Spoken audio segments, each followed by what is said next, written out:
बिस्मिल्लाहिर्रहमानिर्रहीम। अस्सलाम वालेकुम नाज़रीन, आप यूट्यूब चैनल देख रहे हैं। मैं इमरान खान हूँ। सबसे पहले तो आप इस बात पे गौर कीजिए कि एक दिन हुकूमत ये कहती है अपने वज़रा को भिजवा कर के पाकिस्तान तहरीक इंसाफ पर पाबंदी लगाने जा रहे हैं। इंफॉर्मेशन मिनिस्टर, वज़ीर कानून, वो लोग इसको अनाउंस करते रहते हैं, बार बार इसके ऊपर मीटिंग्स करते हैं, बार बार कानून के हवाले देते हैं कि ये हो जाएगा, वो हो जाएगा। मैंने आपको पहले दिन बताया था कि कानून के अंदर किसी एक सियासी जमात के ऊपर पाबंदी लगाना, इस मामले को इनिशिएट करना या इसको शुरू करना, इसको आगे बढ़ाना, ये बड़ा आसान है, लेकिन इसको मुकम्मल करना बहुत मुश्किल है। एक सियासी जमात जो है उसके पाकिस्तान में बहुत सारे हुकूक हैं। अगर 2/3 अक्सरियत लेने के बाद हुकूमत इन कवानीन को तब्दील कर दे और एक सियासी जमात को ख़त्म करने के लिए एक नया तरीक़ाकार बना दे जो मौजूदा आइन से मुतसादिम हो, तो फिर तो ये कर सकते हैं।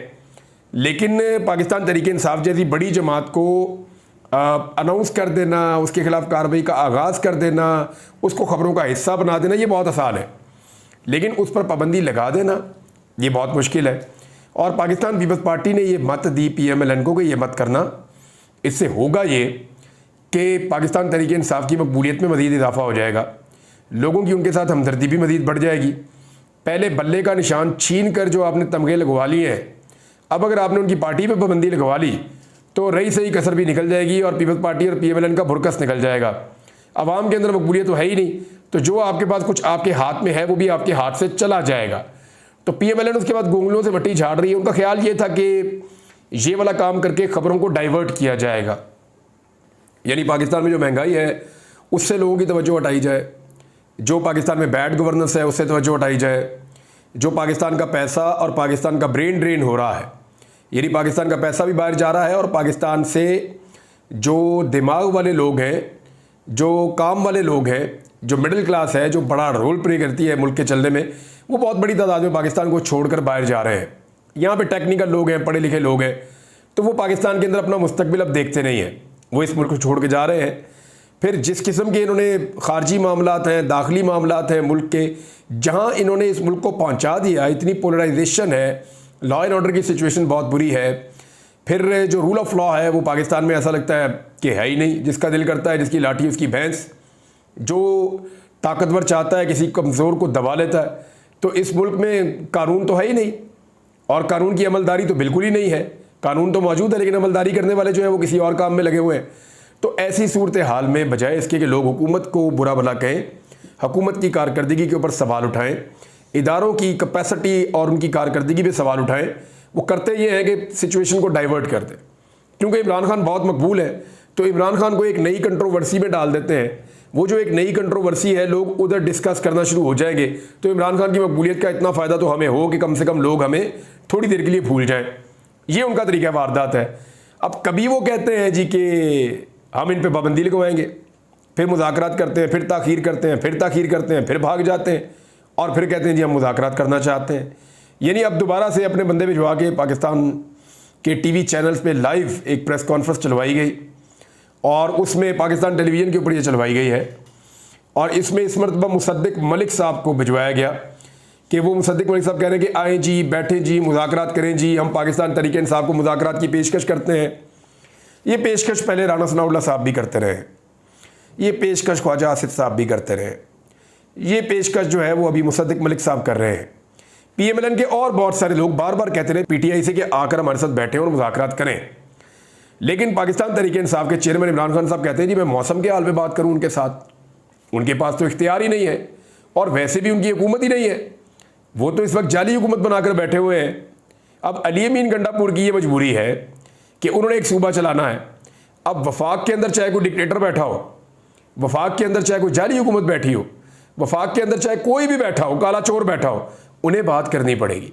उन्हें बात इसलिए करनी पड़ेगी कि उनको अगर अपना सूबा चलाना है तो वफाक के साथ चीज़ें तय करनी पड़ेंगी। बहुत सारे महकमे, बहुत सारे इख्तियारात और फंड्स जो है वो वफाक के पास है, वो अपना हक लेने के लिए बार बार जाएंगे, जाके उनसे बात करेंगे। लेकिन इमरान खान साहब की ऐसी कोई मजबूरी नहीं है, या पाकिस्तान तहरीक इंसाफ जो बतौर अपोजिशन इस वक्त मौजूद है कौमी असम्बली में, उनकी ऐसी कोई मजबूरी नहीं है। यानी उन्हें नहीं लगता कि उन्हें इस वक्त इन लोगों से मुज़ाकरात करने चाहिए, ये गैर संजीदा है। दूसरी तरफ पाकिस्तान पीपल्स पार्टी जो है वो बड़ी बारीक वारदात डालती है। वो बार बार ये कहते हैं कि तहरीक इंसाफ पॉलिटिकल पार्टी की तरह बिहेव करे, वो पॉलिटिकल पार्टी बन के दिखाए। भाई और पॉलिटिकल पार्टी क्या होती है, उन्होंने आपसे ज़्यादा सीटें ले ली हैं, और पॉलिटिकल पार्टी क्या होती है, उन्होंने PMLN से भी ज़्यादा सीटें ले ली हैं। और पॉलिटिकल पार्टी क्या होती है, उन्होंने पाकिस्तान की बदतरीन धांधली, फस्तायत और जबर का सामना करके पाकिस्तान में इंतखाबी निशान ना होने के बावजूद पाकिस्तान में सबसे ज़्यादा सीटें ले ली हैं। तो इससे ज़्यादा पॉलिटिकल पार्टी और क्या होती है। मेरे ख्याल में पाकिस्तान पीपल्स पार्टी को अपने इस वक्त का जो उनका स्ट्रक्चर है उस पर, इस वक्त का जो उनका तर्ज अमल है उस पर, और जुल्फ़िकार अली भुट्टो और बेनज़ीर भुट्टो की सियासत पे, और वो वाली सियासत जब वो इनकलाबी बन गए थे, उस सियासत पे गौर करना चाहिए और देखना चाहिए कि उनकी पार्टी कल कहाँ खड़ी थी और आज वो कहाँ खड़े हैं। क्या वो वाकई जमहूरियत के लिए खड़े हैं या एक जमहूरी सियासी जमात का रोल प्ले कर रहे हैं, और वो ताने दे रहे हैं, धमकियाँ दे रहे हैं दूसरी पॉलिटिकल पार्टीज़ को कि भाई आप जमहूरी बन के दिखाएं। तो जमहूरी कैसे होते हैं, कैसे जमहूरी बन के दिखाएं। 200 मुकदमे इमरान खान पे, उनके 10,000 से ज़्यादा बंदे आपने अंदर डाले हुए हैं, उनके कागजात नामजदगी आप छीन रहे थे, लेवल प्लेइंग फील्ड आपने उनको दी नहीं, पूरे मुल्क में आपने उनको एक जलसा नहीं करने दिया। कराची में आज वो जलसा करें, पॉलिटिकल पार्टी तो जलसा करती है, आज वो जलसा करने आए, आप उन्हें करने नहीं देंगे। इस्लामाबाद में जलसा करने के लिए महीनों से वो लगे हुए हैं, ना इस्लामाबाद हाईकोर्ट कुछ कर पा रही है और ना वहाँ की इंतजामिया इजाज़त दे रही है। पंजाब में रोज़ाना उनके घरों पे छापे पड़ते हैं। तो ऐसी पॉलिटिकल पार्टी आपको कौन सी दूसरी मिलेगी जो इतनी कुर्बानियाँ देने के बावजूद जमहूरियत की आज़ादी और बहाली के लिए जोर लगा रही है, और आप उनको फिर भी ताने दे रहे हैं कि पॉलिटिकल बने। तो पॉलिटिकल क्या वो लोग होते हैं जो रात को आपस में बैठ के मुज़ाकरात करें और तय कर लें कि मेरी बेटी वज़ीर आला, तेरा बेटा फलां, और उसका बेटा फलां, मेरा भाई ये, उसका चचा ये, तो सारे मिलके आपस में बंदर बांट कर लेते हैं। तो this is called a political party इन पाकिस्तान। क्या पाकिस्तान में इसी को एक पॉलिटिकल पार्टी हम कहेंगे, या पॉलिटिकल पार्टी की कोई तारीफ आपने गलत बना ली है जिसके ऊपर आप चाह रहे हैं कि पाकिस्तान तहरीक इंसाफ भी चल पड़े। तो एक तो आप ये देखें, मुसद्दिक मलिक साहब ने कहा, और इसमें कुछ और बातें भी की। मुसद्दिक मलिक साहब ने दावा किया कि हमने तो पाकिस्तान तहरीक इंसाफ को कहा था कि आपने ज़्यादा सीटें जीत ली हैं, आप हुकूमत बना लें पाकिस्तान में, लेकिन आपने हुकूमत नहीं बनाई, आप इंतशार करना चाह रहे थे, आपका वो मकसद नहीं था, आप कुछ और करना चाह रहे थे, तो फिर हमें मजबूरन हुकूमत बनानी पड़ी। ये बातें मुसद्दिक मलिक साहब ने की हैं। तो मैंने सिर्फ इन बातों को चेक करने के लिए, रीचेक करना चाहिए आपको, 9 और 10 फरवरी के अखबारात निकाले। अब मैं आपके सामने भी रखने लगा। ये एक्सप्रेस अखबार है 9 फरवरी का, इलेक्शन से अगले दिन सुबह का। इसके अंदर जो एक्सप्रेस अखबार का जो फ्रंट पेज है, उसकी ऊपर वाली लीड जो है फ्रंट पे, वो क्या कह रही है? वो कह रही है कि भगोड़े की जमात शिकस्त से दो चार, 150 से ज़ायद नशिस्तों पर बरतरी, अवाम का मैंडेट जीत गया, हुकूमत बनाएंगे पाकिस्तान तहरीक इंसाफ। और फिर उसके बाद लिखा है कि हमें रिजल्ट नहीं दिया जा रहा। बैरिस्टर घोर साजिश के तहत किसी लाडले की विक्ट्री स्पीच करवाने की कोशिश अगर की गई तो अवाम कबूल नहीं करेंगे, ये अली जफर साहब ने कहा। अवाम मुजालिम के बावजूद बाहर निकले, मुबारकबाद देना चाहता हूँ। इमरान खान पाकिस्तान के वज़ीर आज़म होंगे, ये भी स्टेटमेंट है हमाद अज़हर का। नताइज को तशवीशनाक सुस्त रवि का शिकार किया जा रहा है, उमर अयूब ने इसकी निशानदेही कर दी। मैंने रात को 11 बजे वीलॉग किया था, 8 फरवरी की रात 12 बजे आया था। उसमें मैंने बताया था कि 180 नशिस्तों पे पाकिस्तान तहरीक इंसाफ अभी आगे चल रही है। बहुत भी रिजल्ट अगर यहाँ से तब्दील हुआ तो 150 तो वो डेफिनेटली जीत जाएंगे, और ये सबको लग रहा था। लेकिन फिर हुआ क्या? फिर नताइज अचानक बदलने लगे। अब मैं आपको लेकर जाता हूं, जब ये देखें पहले दिन पाकिस्तान तहरीक इंसाफ 150 से ज़ायद नशिस्तों के ऊपर उनकी बरतरी थी, अवाम का मैंडेट जीत गया, ये अखबारात में लिखा हुआ था। और जो नंबर आए हुए थे वो नंबर्स क्या बता रहे थे? वो उस वक्त यही बता रहे थे कि पाकिस्तान तहरीक इंसाफ के हामी उम्मीदवारों को, आज़ाद उम्मीदवारों को बरतरी हासिल है। ये अखबारात के अंदर खबर छपी हुई थी। अब आ जाए ज़रा 10 फरवरी को, जब 9 फरवरी को पूरा दाव खेल दिया गया तो 10 फरवरी की सिचुएशन आप देखें। 10 फरवरी को भी इतना अभी कंट्रोल नहीं किया गया था, लेकिन 10 फरवरी को बताया गया कि कौमी असम्बली में नून लीग 70, पीपल्स पार्टी 52 और आज़ाद उम्मीदवार 96, ये पाकिस्तान तहरीक इंसाफ के वो जीत गए। यानी 150 से 96 तक हो गए अगले 24 घंटों में। और इन्हीं 24 घंटों में ये कह रहे हैं ना कि पाकिस्तान तहरीक इंसाफ को हुकूमत बनाने की दावत दी गई थी। तो मुझे अच्छी तरह याद है कि 8 फरवरी की रात को नवाज शरीफ साहब आए थे विक्ट्री स्पीच करने के लिए।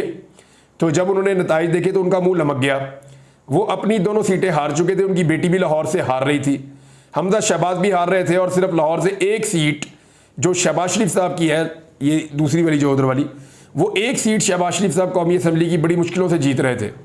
तो इनका मुंह लमक गया मियाँ साहब का। मियाँ साहब वहाँ से निकल लिए बगैर विक्ट्री स्पीच किए।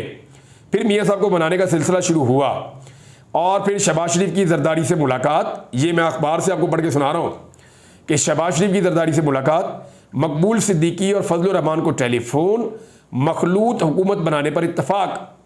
एक तरफ तो आप ये कह रहे हैं कि जनाब आपने पाकिस्तान तहरीक इंसाफ को दावत दी थी, और दूसरी तरफ अखबार के अंदर लिखा हुआ है कि आपकी सीटें पीटीआई से कम है, लेकिन इसके बावजूद आप हुकूमत बनाने जा रहे थे और आपने कम सीटें होने के बावजूद सबको इकट्ठा किया। और जरदारी साहब और शहबाज शरीफ साहब उस रात क्या करते रहे और किसकी निगरानी में वो बातचीत करते रहे, ये सारी चीज़ें अब तारीख का हिस्सा है और वक्त आएगा चीज़ें और खुल जाएंगी। फजलुर रहमान और मकबूल सिद्दीकी साहब को टेलीफोन किया, जनाब एमकेएम को सीटें दिलवा दी गई हैं कराची की, आओ मिलकर हुकूमत बनाते हैं। तो ये फार्मूला तय कर लिया गया था। ये मुसद्दिक मलिक साहब ने गलत बयानी की है। उन्हें लगता है कि पाकिस्तानी लोगों की मेमोरी बहुत शॉर्ट है, बहुत छोटी है, लेकिन ऐसा नहीं है। ये सोशल मीडिया का दौर है, यहाँ पे अखबारात आपको सिंगल क्लिक पे मिल जाते हैं और आपको खबरें मिल जाती हैं कि किसी ने उनको दावत नहीं दी हुकूमत बनाने की पाकिस्तान तहरीक इंसाफ को, क्योंकि बतौर सियासी जमात तहरीक इंसाफ मौजूद ही नहीं थी। आप तो अखबारात को कह रहे थे कि ये लिखेंगे ये आज़ाद उम्मीदवार हैं, और फैसल वाडा ने क्या कहा था ज़रा ये भी देख लें आप। फैसल वाडा का स्टेटमेंट, क्योंकि बहुत सारे लोगों ने सियासी पंडित समझते हैं कि फैसल वाडा जो कहते हैं वो हो जाता है। ये ज़रा खबर आप पढ़ें जो फैसल वाडा साहब ने दी है। वो ये कह रहे हैं कि 72 घंटे में आज़ाद उम्मीदवारों की तादाद 35 पर आ जाएगी। यानी ये पीटीआई के जो आज़ाद उम्मीदवार जीते हैं हमायत याफ्ता, ये 95 प्लस हैं, लेकिन ये 72 घंटे के अंदर अगले 3 दिन में 35 पर इनकी तादाद आ जाएगी। ये फैसल वाडा ने दावा किया था। वो आज तक 35 की तादाद नहीं आई, बल्कि 39 तो वो हैं जो पाकिस्तान तहरीक इंसाफ के डिक्लेयर हुए और 41 वो हैं जिन्होंने अपने कागजात बयान हल्फी वाले जमा करवा दिए। इसके अलावा दीगर कुछ सीटें उनसे तहरीक इंसाफ से छीनी भी गई हैं। वो मामला अभी ट्रिब्यूनल में चल रहे हैं, देखते हैं कि उसके ऊपर क्या होता है। तो अभी ये एक्चुअली कह क्यों रहे हैं कि मुज़ाकरात पे आज, ये बड़ा सवाल ये है। देखिए, मुज़ाकरात की दावत इसलिए दी जा रही है कि मौजूदा हुक्मरानों को सबसे ज़्यादा डर इस बात का है कि कहीं ऐसा ना हो कि वाकई में एस्टेब्लिशमेंट न्यूट्रल हो जाए। क्योंकि इमरान खान साहब ने जितना भी दबाव क्रिएट किया है पॉलिटिकल, और जितना उन्होंने पब्लिक के अंदर उनकी पॉपुलैरिटी है, वो उस सारे को इस्तेमाल करते हुए उनका मकसद ये है कि पाकिस्तान की जो एस्टेब्लिशमेंट है वो अपने आप को न्यूट्रल करे और बाहर निकले इन मामलात से। और ये जो मामलात हैं मुल्क के, ये पाकिस्तान की सियासी जमातें देखें, अवाम अपने मैंडेट के जरिए से फैसला करे जमहूरी अंदाज में, जिसकी हुकूमत बन जाए वो मुल्क चलाए। लेकिन हुआ ये है कि इन्होंने अपने सारे अंडे एक ही टोकरी में रख दिए। यानी पीपल्स पार्टी ने, PMLN ने, MQM ने और बाकी जमातों ने मिलकर अपने सारे सियासी अंडे उठाकर एस्टेब्लिशमेंट की टोकरी में डाल दिए। अब उनका पूरा का पूरा इन्हिसार इस बात पे है कि एस्टेब्लिशमेंट की और पाकिस्तान तहरीक इंसाफ की एक लड़ाई लगी रहे। अगर तहरीक इंसाफ और एस्टेब्लिशमेंट के अंदर सीज फायर हो जाता है किसी भी वजह से, मल्टीपल रीजंस हो सकते हैं, दोनों तरफ से सख्त बातें हुई हैं, दोनों तरफ से ऐसी चीज़ें हैं जो दोनों तरफ गिले और शिकवे मौजूद हैं। तहरीक इंसाफ को एस्टेब्लिशमेंट से बहुत सारे गिले और शिकवे हैं, इसी तरह एस्टेब्लिशमेंट को तहरीक इंसाफ से गिले और शिकवे हैं। लेकिन हर लड़ाई का एक इख्तिताम होता है, और अगर एस्टेब्लिशमेंट और तहरीक इंसाफ में सीज फायर हो जाता है, और अगर इन बातों पे हो जाता है कि हम आपके काम में मुदाखलत नहीं करेंगे और आप जाएं और जाके अपना काम करें, या हम अब मुदाखलत नहीं करेंगे, आप जाने और सियासी पार्टियां जाने, तो फिर ये सारे मिलकर भी इमरान खान का मुकाबला नहीं कर पाएंगे। उसकी वजह यह है कि इन्होंने अपने सारे अंडे एक टोकरी में रख दिए एस्टेब्लिशमेंट की, या आप ये समझ लें कि इन्होंने अपनी सारी कश्तियां जला दी। PMLN ने और पीपल्स पार्टी ने और MQM ने और बाकी जमातों ने, और ये उस साहिल पे उतर गए जहाँ पे एस्टेब्लिशमेंट का कब्जा है। अब मामला ये है कि इन्होंने कोई पीछे हटने का रास्ता भी नहीं अपने लिए बचाया हुआ, तो वो फ़ौरन फ्रस्ट्रेट हो जाते हैं। जैसे ही वो माहौल देखते हैं कि कुछ होने वाला है तो वो मुज़ाकरात मांगते हैं, कभी वो धमकी लगाते हैं, कभी आगे हटते हैं, कभी पीछे आते हैं, कभी और पीछे हट जाते हैं, कभी एकदम हमला कर देते हैं। तो ये जो फ्रस्ट्रेशन और कन्फ्यूजन है इस हुकूमत के अंदर, ये हुकूमत को ले डूबेगी, और इसकी वजह से पाकिस्तान की मईशत जो है वो लगातार नुकसान उठा रही है। पता ही नहीं चलता पाकिस्तानियों को कि कल क्या होगा, परसों क्या होगा, आज क्या हो रहा है। कोई इंफॉर्मेशन नहीं है कि हुकूमत की एक्चुअल सिमत क्या है और पाकिस्तान का जो फ्यूचर है आने वाले दिनों में वो क्या होगा। आप यहाँ पे 24 घंटों को प्रिडिक्ट नहीं कर सकते। ये हालात है इस वक्त मुल्क में। बहरहाल निज़ाम ने पाकिस्तान में बहुत सारे सियासतदानों से पंजा आजमाई की है, लेकिन इन सब में से जो तगड़ा हाथ अब तक निज़ाम को मिला है वो इमरान खान साहब का हाथ है। और इसका एक सबूत ये भी है कि निज़ाम ने सबसे ज़्यादा रगड़ा भी इमरान खान को और उनकी सियासी जमात को लगाया है, बाकी सबको रगड़ा भी थोड़ा लगा है। अब आगे एक और खबर है, मैं जाते जाते आपके साथ शेयर कर दूं कि ये मुज़ाकरात मैंने आपको बताया कि एक्चुअली क्यों वो दावत देते हैं और क्यों ये सारी कहानी यूँ हो रही है। जमात इस्लामी ने मुतालबात सामने रख दिए। एक तो वो कहते हैं जी IPPs को लगाम डालनी है, उनको कंट्रोल करना ये बहुत ज़रूरी है। दूसरा, जमात इस्लामी ये कहती है कि जी बिल जो है वो 500 यूनिट तक जो लोग बिजली इस्तेमाल कर रहे हैं उनके बिल आधे कर दिए जाए और ये जो स्लैब वाले चक्कर हैं इनमें से निकाला जाए, अवाम को रिलीफ दिया जाए। बड़े अच्छे अवामी इनके मुतालबात हैं और उन्होंने धरना भी दिया हुआ है और पुलिस की अच्छी खासी सिक्योरिटी भी वहाँ पे मौजूद है, तो मामला वहाँ ठीक है। लेकिन क्या जमात इस्लामी के मुतालबात माने जाएंगे? तो मुझे शक है कि शायद ना माने जाएं, क्योंकि इन्हीं अखबारात में मैंने ये खबर और पढ़ी थी। ये 9 और 10 तारीख का अगर आप निकालें एक्सप्रेस अखबार, तो वहाँ पे जमात इस्लामी ने एक ऐलान किया था और ये 10 तारीख को ऐलान किया था जमात इस्लामी ने, और इन्होंने ऐलान किया था कि ये धांधली हो गई है, हम नताइज को मुस्तरद करते हैं। इस्लामाबाद, कराची में हम धरने का ऐलान कर रहे हैं। ये जमात इस्लामी ने ऐलान किया था, लेकिन हुआ कुछ नहीं। उसके बाद नईमुर रहमान साहब ने ये ऐलान किया था इलेक्शन के दूसरे दिन, यानी 10 तारीख को ये खबर छपी है, 9 तारीख को उन्होंने ये ऐलान किया था। तो उस धरने में से क्या निकला आज तक हमें कुछ नज़र नहीं आता, हमें कुछ याद नहीं है। वही हुकूमत वैसे ही फार्म 47 वाली चल रही है और असली फार्म 45 जो इस्लामाबाद के 3 जमात इस्लामी के MNA के उम्मीदवारों के पास मौजूद हैं, वो उनको अदालत में लाने के लिए तैयार नहीं है, इसलिए कि वो PMLN के जो जाली फार्म 47 के ऊपर, जमात इस्लामी के अपने बकौल वो जाली फार्म 47 के ऊपर जीते हुए हैं, वो उनको सपोर्ट कर रहे हैं एक तरह से। अब आने जी एक आखिरी खबर है, इमरान खान साहब से मुलाकात हुई है एक बरतानवी सहाफ़ी की, और इस मुलाकात के हवाले से जो सवाल जवाब हुए जब वो बाहर निकले तो वो मेरे पास मौजूद है, वो मैं आपको बता देता हूँ। सबसे पहले जो सहाफ़ी है उन्होंने सवाल किया कि आपको हम पाकिस्तान में खुशामदीद करते हैं, आप अडियाला जेल का आपने दौरा किया, इमरान खान से दोस्त हैं आप, कैसा महसूस कर रहे हैं, मुलाकात का कोई असर होगा क्या ये?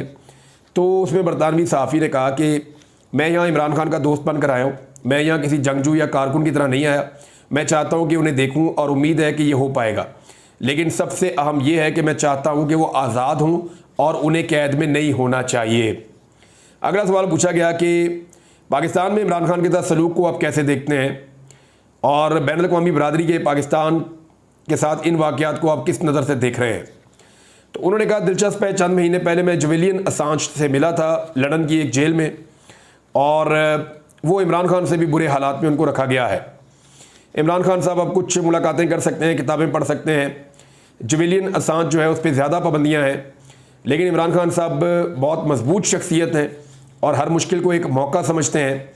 अब वो इस वक्त को सेहतमंद होने, मुताला करने, दुआ करने और इस पाकिस्तानी ड्रामे के अगले मरहले की तैयारी करने के लिए अपने आप को इस्तेमाल कर रहे हैं। इमरान खान अपने आप को ट्रेंड कर रहे हैं अगले मरहले के लिए।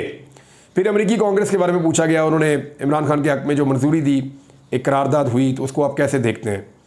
तो इस पर उन्होंने कहा कि देखें मेरी नज़र में, यानी उन्होंने वो बात की जो नॉर्मली सबको पता होती है। उन्होंने कहा जी मेरी नज़र में जो अमेरिकन कांग्रेस है उससे ज़्यादा इम्पॉर्टेंट अमेरिकन पेंटागन है। देखना ये होगा कि पेंटागन की पॉलिसी क्या करती है, क्योंकि पाकिस्तान में पॉलिसी बनाने में दिफा का महकमा अहम किरदार अदा करता है, हमें इनकी बातों पर नज़र रखनी चाहिए, ये उस सहाफ़ी ने कहा। बाद इमरान खान साहब से उन्होंने मुलाकात की, उन्होंने कहा सख्त हालात हैं इमरान खान साहब के, लेकिन वो बहुत मजबूत हैं। अब तक के लिए इतनी अपना ख्याल रखिएगा, अपने इस चैनल का भी। अल्लाह हाफ़िज़।